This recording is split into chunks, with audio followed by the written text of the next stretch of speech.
तो देखिए, यहाँ कोई भी घटना होती है उस पर तुरंत कार्रवाई होती है। भारतीय जनता पार्टी के लोग तो कहने के लिए तो वो लोग सभी पारंगत है कहने में, और उनको जवाब देना चाहिए मणिपुर की घटना के विषय में भी। मणिपुर में क्या हुआ, उस पर उनकी केंद्र की सरकार 75 दिन तक क्या कर रही थी, सोई हुई थी। वहाँ की सरकार क्या कर रही थी, उस पर भी जवाब देना चाहिए। यहाँ कानून का राज है, अब बिहार के लोगों का राज है, इसलिए वो लोग जो नाम दे उससे कोई फर्क नहीं पड़ता है। बिहार के हित के लिए काम हो रहा है। तो देखिए, बिहार में कानून का राज है। कोई भी लोग कोई भी घटना करे उस पर सख्त से सख्त कार्रवाई जो कानून में है वो सज़ा मिलती है, सख्त कार्रवाई होती है। इसलिए ये राजनीतिक बातें कहने के लिए है, लेकिन बिहार की जनता महसूस कर रही है, बिहार की जनता देख रही है। कोई भी घटना हो तो बिहार की सरकार और हमारे माननीय मुख्यमंत्री जी इस पर सख्त रहते हैं और तत्क्षण कार्रवाई होती है। आपने कहा कि आनंद मोहन को भी जो है जब रिहा हुए तो फंसाने की कोशिश हुई थी। विजय सिंह मामले में जिस तरह से भाजपा कह रही है उसको क्या कह रही है? देखिए, ये लोग सामाजिक रूप में विजय सिंह के मौत पर भी स्वार्थ के खातिर ये लोग इस मुद्दे को भुनाने चाहते हैं, उनके मृत्यु पर भी राजनीति करना चाहते हैं। हम लोग का उनके परिवार के प्रति संवेदना है।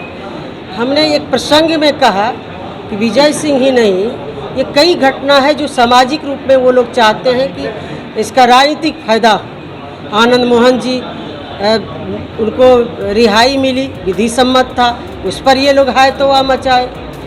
वही उन्हीं के नेता कहते थे कि इनका रिहाई होना चाहिए उनसे मिल के। जब उनकी रिहाई हुई तो फिर वो लोग कहने लगे कि रिहाई नहीं होना चाहिए, ये गलत हुआ है। तो उनके पार्टी में जो देख लीजिए शीर्ष नेतृत्व जितना है जो इस समाज के हैं, चाहे राजनाथ सिंह हो, राधा मोहन सिंह हो, राजीव प्रताप रूड़ी हो, सबका क्या हश्र है।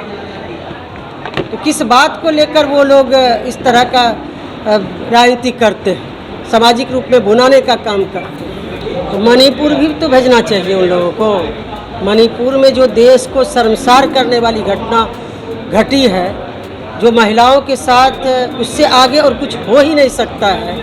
जो पूरे देश की महिला, बिहार की महिला है, जो अचंभित है कि इस तरह की घटना हुई है।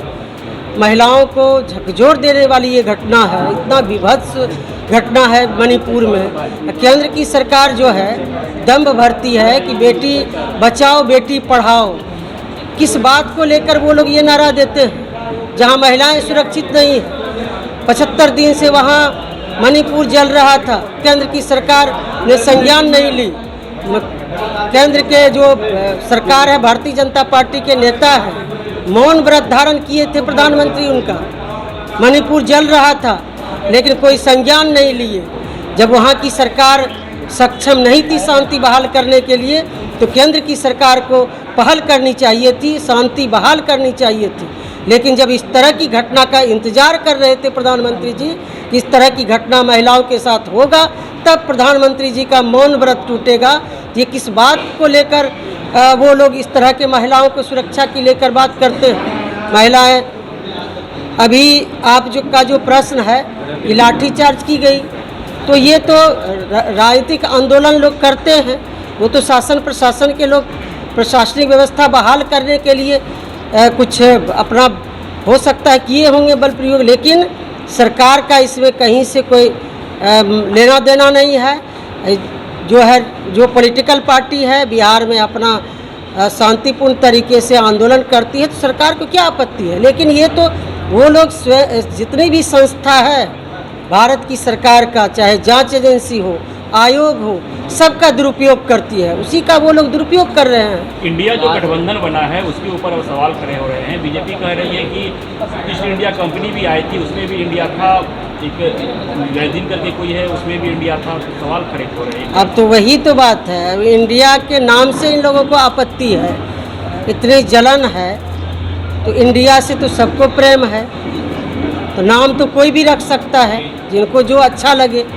तो इंडिया कोई भारतीय जनता पार्टी का नहीं है जो वही इंडिया का खाली नाम लेंगे। इंडिया तो देश की जनता का नाम है और देश के लोग इंडिया में रहते हैं, इसलिए इंडिया नाम से उनको आपत्ति है। अब आतंकी दिखाई देने लगा। ये असल इसके पीछे कारण दूसरा है, जो माननीय मुख्यमंत्री श्री नीतीश कुमार जी हमारे नेता ने जो विपक्षी एकता की मुहिम चलाई थी, जो सूत्रधार हैं, बिहार में जो सफल बैठक हुई और फिर जो बेंगलोर में उसके बाद बैठक हुई और जो आगे जो बैठक होने वाली है, ये जो कारवां बढ़ रहा है, लोग विपक्षी दल जो हैं जितने और जुड़ रहे हैं, उसी का बौखलाहट और इसमें कुछ नहीं है। वो लोग जो मन हो सो बोलेंगे, लेकिन कोई अच्छा भी काम करेगा तो भारतीय जनता पार्टी के लोगों को खराब लगेगा तो लगे, लेकिन देश के हित में विपक्षी एकता हमारे नेता माननीय मुख्यमंत्री जी, सभी विपक्ष के नेता मिलकर ये आगे बढ़ रहे हैं और आने वाला 2024 का लोकसभा का चुनाव है, उसमें देश की जनता जवाब देगी और सत्ता से बेदखल करेगी। फिर भारतीय जनता पार्टी केंद्र में सरकार उनकी बनने वाली नहीं है।